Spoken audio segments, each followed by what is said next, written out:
We're back. Time for another edition of the Carolina Insider Rapid Reactions edition after Carolina beats SMU in the Smith Center 82-67.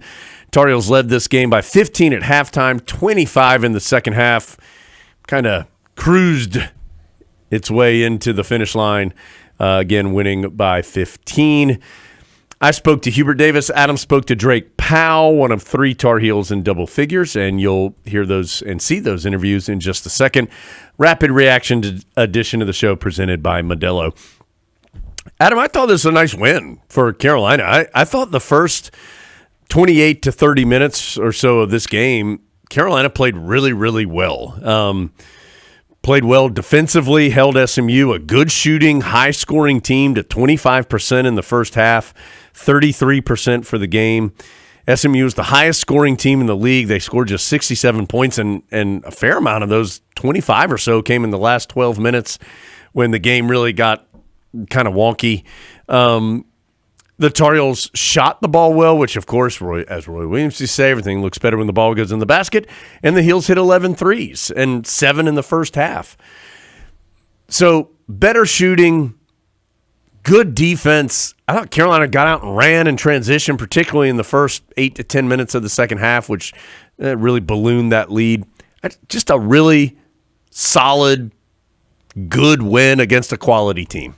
Thought defense and just the level of competitiveness was the story. Defense, the way that Carolina prevented SMU from doing what they wanted to do. We've talked a few times this year about how opponents have done what they wanted. SMU couldn't do what they wanted. And that's not all visible in the box score. Some of that was effort from some of Carolina's big guys that you'll hear Hubert Davis talk about. And then just the level of competitiveness is something Carolina's talked about in practice the last couple days. Hubert Davis especially saying, your man-to-man matchups are important in this game. Don't let that other guy get the better of you. I thought for the most part the Tar Heels didn't. Yeah, Vinell Lubin, Jalen Withers, Jalen Washington, those three combined for 14 points, and that includes 0 from Jalen Washington, who I thought played hard and well, even though he didn't score. 8 rebounds among the three players. They had 5 assists. They had 6 blocked shots. I just thought that trio played hard and played well against a team in SMU that has some depth and size up front, and Carolina was willing to battle with that size, and I thought that was a factor. I thought Jalen Washington's block shot early was important, and just showing SMU they weren't going to be able to just throw the ball inside to their big guy and let him do whatever he wants, because I think they thought that's what they were going to do. So for him to stick his nose in there and do that, which is something he's kind of quietly done the last 2 or 3 games. And 9 block shots the last 2 games. We've all been saying Carolina needs a rim protector. He may have been on the team. He just needed to do so. So I thought he was big. And Vinell Lubin, I can't cite a statistic that supports this. He was just tough. He was important defensively and not willing to let himself be pushed around or reached over because he wasn't as big as the guy who was guarding. Drake Powell finishes with 17. Adam talked to Drake, and you'll see that in just a minute. He had 11 points early, 14 at half.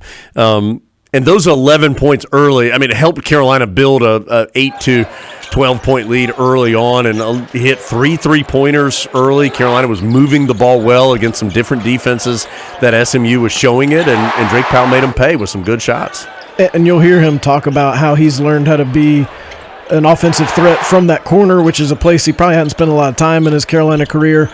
He's figured out he can shoot the ball, but he can also drive and score, and I think he'll be able to drive and score even better than he did tonight. He was 2 of 7 on twos. He's capable of even more than that. And so I really do think that gives Carolina an offensive weapon that it's tough to guard if you're having to guard Ian Jackson and R.J. Davis if they're shooting the ball well. Saw that block shot at the end of the highlight package as well. Drake Powell is certainly an impressive athlete, and he shows that from time to time, and that block was part of that. You mentioned Ian Jackson and R.J. Davis, and 26 for Davis, 18 for Jackson, 15 of the 18, I believe, came in the second half. Adam, R.J. Davis has been a hot topic for Carolina all year long. I don't think we know he has not shot it as well as he would like to this point this season, but I think you're at least starting to see some baby steps that he's shooting better at home. So the last couple games in the Smith Center, he has shot the ball much better. Hit a deep three. This three that you're seeing was early in the game, and he's starting to get there. Now, you'd like to see that on the road as well, and he struggled on the road this past week, but he's hit some threes. You saw the floater there in this highlight package. That was a big part of his game a year ago. He got out in transition in this game too, and he can score. He can score and shoot better than we've seen this year. So to start to see it is obviously a positive. And how high is the bar for RJ Davis that he scores 26, has 4 assists, 2 steals, 5 rebounds, and we're kind of like, he was pretty good.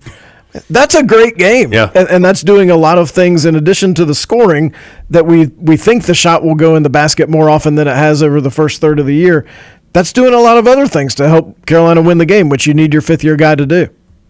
Ian Jackson also scores 18 for Carolina. It does stop the streak of consecutive games with 20 points or more, but another guy, he didn't shoot well early, but kind of eased into his offense and had some impressive plays as he has, we're becoming accustomed to seeing him do. So and led the team in rebounding. Yeah, 7 rebounds. He had 7.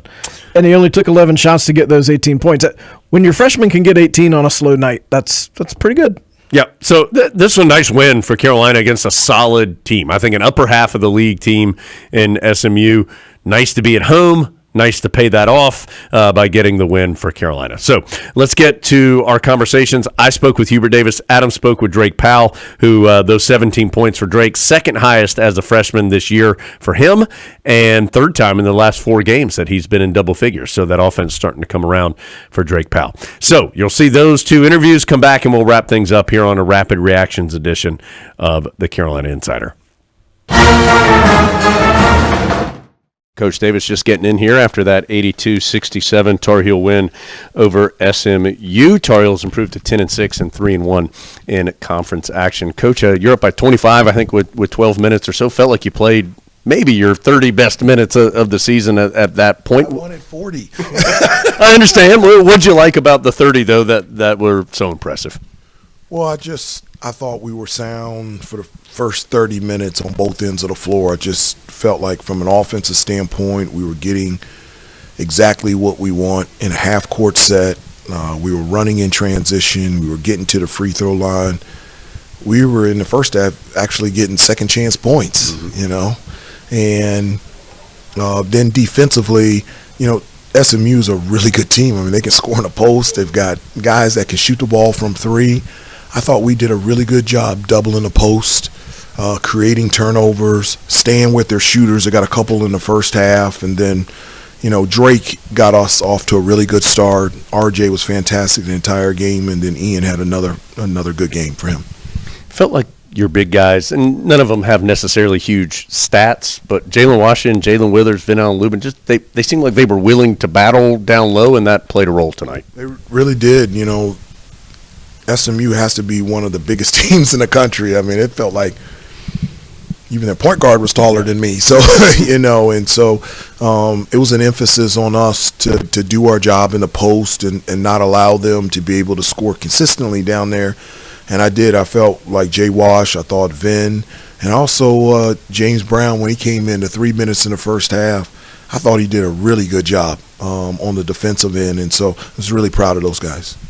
When your team is playing well defensively, and I know you want it for 40 minutes, but what kinds of things are happening? I mean, you held SMU, the top scoring team in the league, to 25% in the first half. They score just 67 points. What is it when your team's going well defensively? What is it doing? Well, we have an active presence on the ball. We're very physical on the ball, and that allowed us to create turnovers, especially in the first half. Defensively, in terms of taking our individual one-on-one matchup, like being serious about that and being competitive. For 30 minutes, I thought we did a good job defending without fouling. Then we went back to fouling again, and then also finishing the possession with the box out. They were taller at pretty much every position. They got offensive rebounds, but a lot of them were late, and I just felt like we did a good job making contact first and gang rebounding. And when we do that, we're a good defensive team. And I've said, we've got to become the best defensive team that we can become, and if we do, that puts us in a really good position against whomever we play. I know it just happened, and you may not know. RJ took that shot to the face there late in the game. Any word on him or any idea what happened? Yeah, I think it was face-to-face, and RJ has a very, very, very sensitive nose. If you say RJ or look his way, his nose can bleed. I mean, it's just been that way for 5 years. I've told him that we know from the start he can never be a boxer or a cage fighter because it just wouldn't work for him. And so he had a lot of blood there, but he was in good spirits after the game.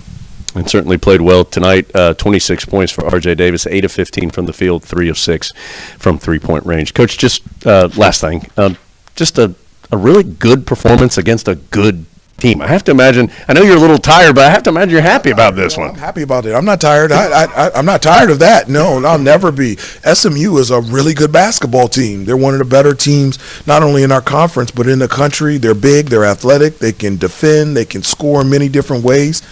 And we played well against them. And so, the last couple games, I just felt like, we're starting to hit our stride in terms of the consistency that we need to play at on both ends of the floor. And I feel, and the team feels great about getting a great win against a really good basketball team. Tar Heels will be in Raleigh on Saturday to see State, and then back here in the Smith Center for a couple games next week. An important stretch upcoming for Carolina. Coach, congratulations on the win, and look forward to seeing you soon. All right, see you soon. That's Hubert David. Not tired, excited, fired up for the win, Dave, after Carolina wins by 15. You may be tired. I'm not tired. Carolina beats SMU. Big part of it, Drake Powell, Carolina's freshman. Drake, you were really studying that box score. When you look at a box score, what do you look at? The first thing I look at is rebounds. I think that determines the effort of the overall game, and not just myself, but our team's totals and as well as the other team's totals.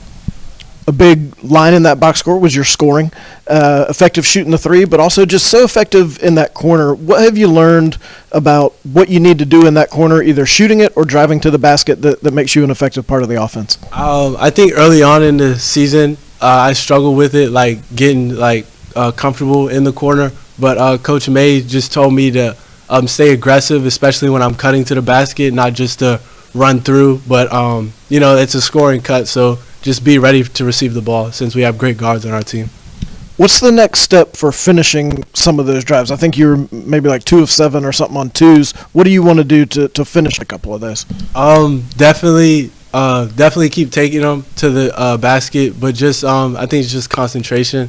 I think that'll come. I'm guessing Drake Powell hasn't been on many teams in his life where he wasn't the number 1, 2, and 3 option at all times. What have you learned about how to be an effective part of this team, but also a player who clearly can do what he wants to do offensively? Mm-hmm. I was able to learn at a young age that it's not like basketball isn't just about scoring. Like there's so many other ways to impact the game, and I feel like I take pride in that. And the scoring will come whenever. Defensively, you're such a weapon, too, because you can guard guards or you can guard a big old guy like Matt Cross who wants to bang around a little bit. Would you feel like you did well defensively tonight? I thought I had active hands, but I'm trying to stay away from fouling. But I think that's just me being aggressive, but just to be smart. What's the next step for Drake Powell? We're still pretty early in the season. It's early January. What are Tar Heel fans going to see from you over the next month or so as you get even more comfortable? Just to stay consistent, just continue to have fun since I'm playing for North Carolina, and just enjoy being around my teammates.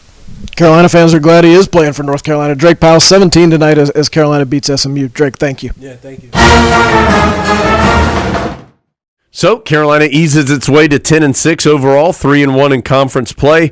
On the road to see NC State this weekend. That's a 4:00 start in Raleigh. We'll be on the air at 3 p.m. and then back-to-back home games next week against the West Coast branch of the Atlantic Coast Conference with Cal and Stanford coming to the Smith Center. So, Adam, an important stretch. Carolina has a really hard stretch upcoming where it plays Pitt twice, at Duke, and at Clemson.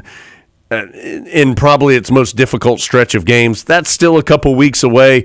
Tar Heels trying to both bank some wins and round into better form as it moves through ACC play. And I do feel like Carolina took a step in that direction tonight.